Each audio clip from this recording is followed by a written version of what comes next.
Hello, it's Ben with the DIY Homefront, and it's mower day again. All summer long are mower days. But I'm not working on this one behind me. That one I've got coming up for you. We're going to change out some blades and put a new exhaust, I guess grass chute, I don't know what you call it. But we're going to put it on the mower deck. Let's take a look.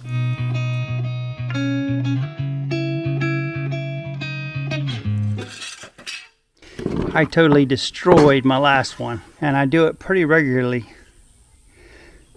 First the clip came off the end and wouldn't come back on, so I ended up doing that, and then it actually tore where it goes through, so it kept coming loose, and then finally it ripped all the way off. So let's put a new grass discharge chute on, along with two new blades.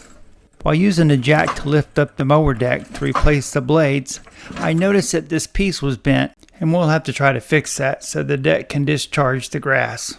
But first I'll change the blade. In the beginning I used a socket and a wrench to get the lawnmower blades off, and that was extremely difficult. And my first impact driver I specifically got to help take the blades off the lawnmower, and I have never regretted that decision. Well, now that this blade is changed, we can work on the side that has the grass chute. There's 4 nuts that'll have to come off their bolt to get this metal plate loose. And these are carriage bolts, so I'll have to push up from the bottom to get the nut off. And if you're not sure what a carriage bolt is, one end has threads and the other end is square with the rounded head on it. I've got a nice 54-inch zero-turn lawnmower that I use to cut the grass around the house. But this mower gets used to cut the property across the street and down the road. And it gets pretty beat up, which just means more maintenance. With the exception of where the bolts go through it, this metal piece should be completely flat, which it is definitely not. I'll use a combination of beating this with a 5-pound sledgehammer and using some large channel lock pliers to bend and reshape this metal plate so that it's flat like it was meant to be.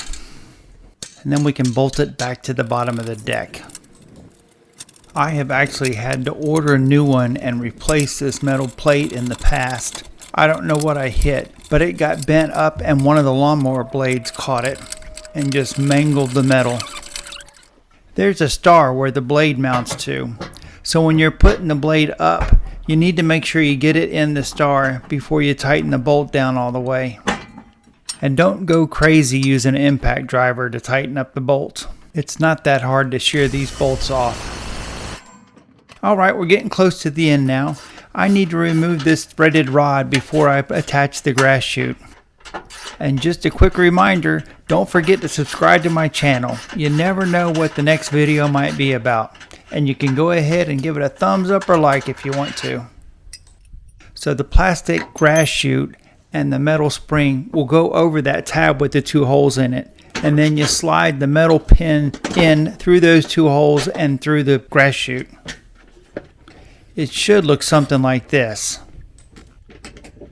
On mine, I'll put some nuts in that threaded rod, and then I'll see if it works like it's supposed to. Well, there you have it. New blades on the mower and a new chute to get the grass out of the way. Thanks for watching. Like, subscribe, check out my playlist, and I'll see you in another lawnmower video.